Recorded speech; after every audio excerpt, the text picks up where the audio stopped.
Hello, and welcome to my game, Negentropy. Randomization in games is interesting, of course, so that's what I focused on when making my game. I wanted to be able to create truly unique worlds that all still gave off a similar feeling to them. So the feeling I wanted to give off was chaos. I wanted everything to feel a bit surreal, but also still tell a story if you look deep enough into it all. What this game does is it can generate 6,250,000 different worlds. It does this by randomizing the color of the void around the world, randomizing the object that's loaded in between 25 variants on the same location, and randomizing the texture between 25 textures, which are all significant in telling the story. I want random as this, a textureless void with a room in it. Practically every single one of the models that it could load will be this room and a kitchen. It's symbolic. Now the game will generate these random variations on the two rooms of a bedroom, three rooms, a bedroom, a bathroom, and a kitchen. Because of this will be where this is the only place a lot of people will visit during the pandemic, and that's why I wanted to reflect is someone going kind of crazy, having to stay at home so often and not really being able to leave the house. I think these really trippy imagery like this with this weird texture I created just stretched over this whole entire world. Well, these whole entire 3 rooms, and yeah, there's 25 different variants on the room that could load and 25 different textures it could read from. So this one here, yeah, there's no floor, but everything else seems quite normal. I made sure the textures were easily readable, most of them because the textures is going across everything. I had to make sure that you could at least kind of tell what was going on. Like, part of the appeal is that you very much can't, like, when you are loaded in, you'll be at a random orientation, you'll be upside down sometimes. The whole thing is meant to make you feel a bit disorientated. Just one more, so this one here is just like endless, well not endless, but a lot of just tables and chairs. Now I had a lot of issues when getting everything to work together, getting OpenGL and all its extensions to properly work together, so what I ended up doing was downloading a piece of software which is credited in my references and building my game up on top of that. The majority of this is my own work. The whole randomizing feature is my own work. I wrote this bit here, like this whole thing, myself. A lot, like I did base a lot of it on previous code. Like I'm pretty sure some of it is just completely typed up from the original, just to get things working that I didn't really understand. But I managed to configure something which is built upon a pre-existing piece of software, but I think I've transformed it into something of my own. Now, the things that are completely from the original project that I built my thing on top of are the object loader, the shader loader, and the texture loader, because I didn't really... There's slight edits in them from me, but a lot of it is just the same code because I didn't really know how to get it working. So essentially I've got this piece of software and completely reworked it to be my game, but there is some bits in it which are just word for word the original program, like all of this, textures, the shaders and the object loader, but controls I've completely edited that. There is a bit of it which is still just the original code, but I added new functionality like sprinting and being able to float upwards. I made it so you orientate yourself at your orientation is different whenever you spawn. Like you'll be looking completely in a different direction, which is good because it's to help emphasize the chaos of the game I wanted to give off. Okay, a lot of the explanation, of course, is in my report, but I'll briefly go over it here. So here we got the standard headers, yeah, which is necessary for everything to work with additional headers. There's like a few of them, like string, that was just there for testing purposes. I don't think it's used. Okay, so we establish GLEW, GLFW, GLM, GLEW needs to appear before the other two because that's used to help configure, that is helped to manage the OpenGL extensions such as GLFW and GLM. Then these are used for the randomizer feature, which I will explain now. So we got texture pick. This here is later used to pick which of the 25 textures will be used. Object pick, the same for objects. And then color pick, these are 4 random numbers which are generated between 1 and 10, which will then be used to generate the color of the void around the game.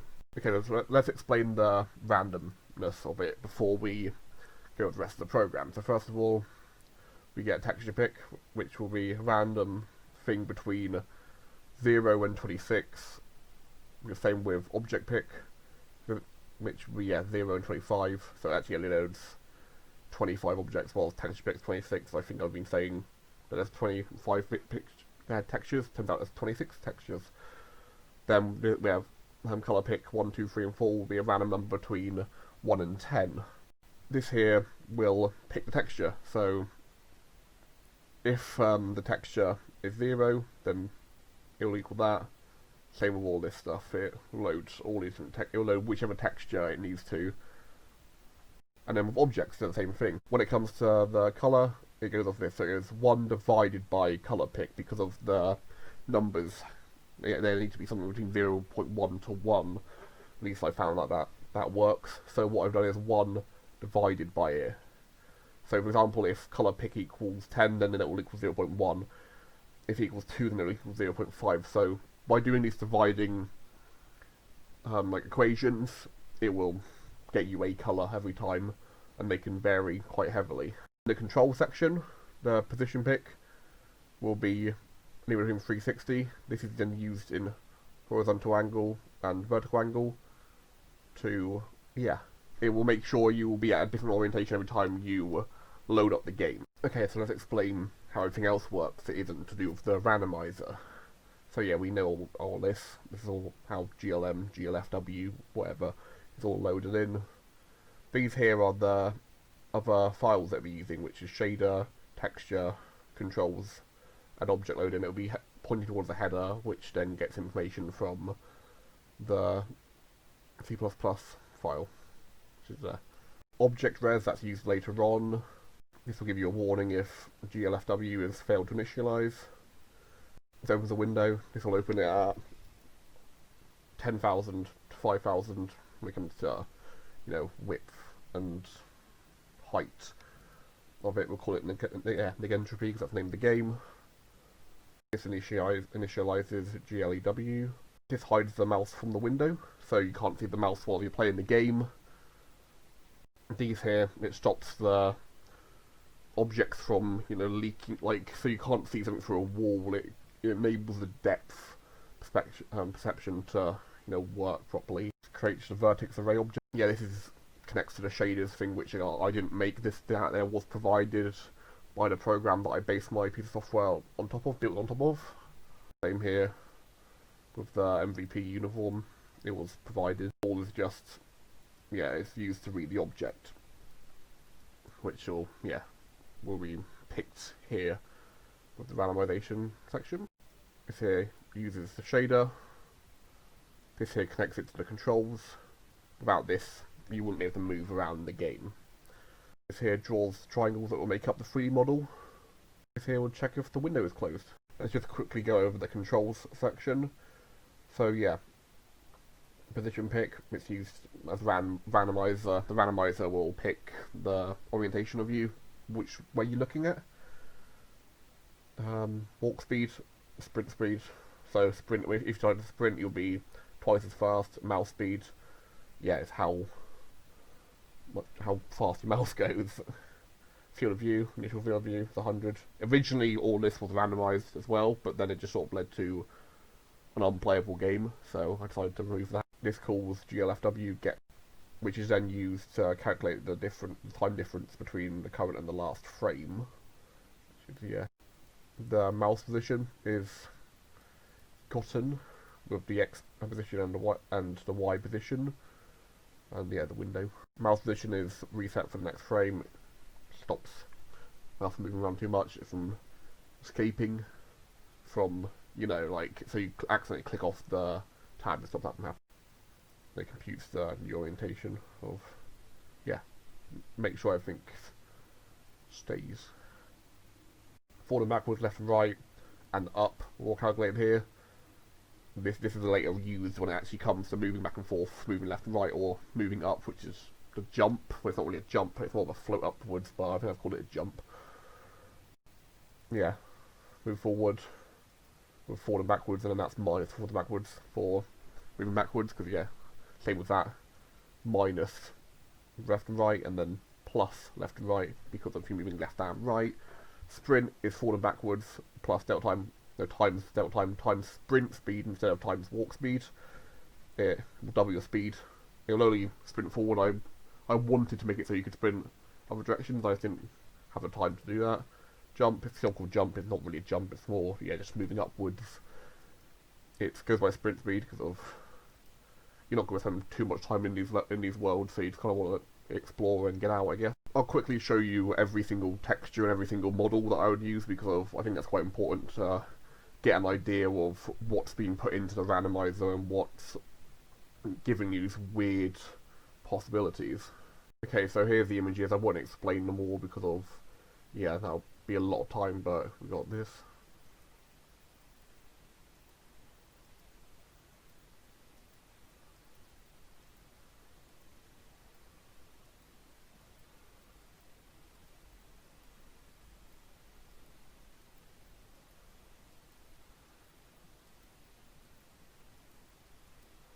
Okay, so here's all 25 room variants. So yeah, you won't be able to get a clear look, but that's what the game's for, so you can go inside. And yeah, you can see everything's there. This one here has got a giant hallway. And I won't explain them all, of course. This one here has got some weird ceilings onto the thing, which has been shrunk down. This one here, everything's sort of floating a bit. Some things are floating.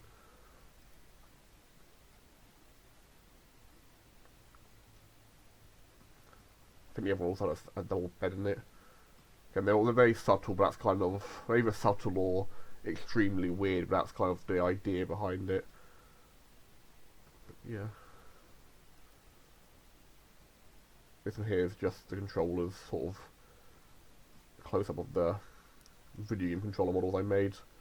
Sort of shows the entertainment this person might have had whilst in the pandemic. This one here, everything's sort of sunk into the ground a bit.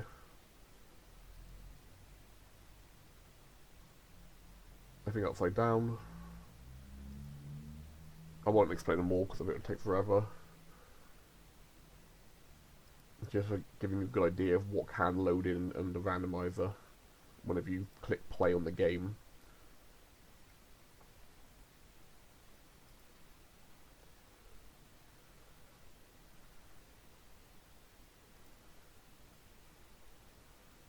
No flaw on that one.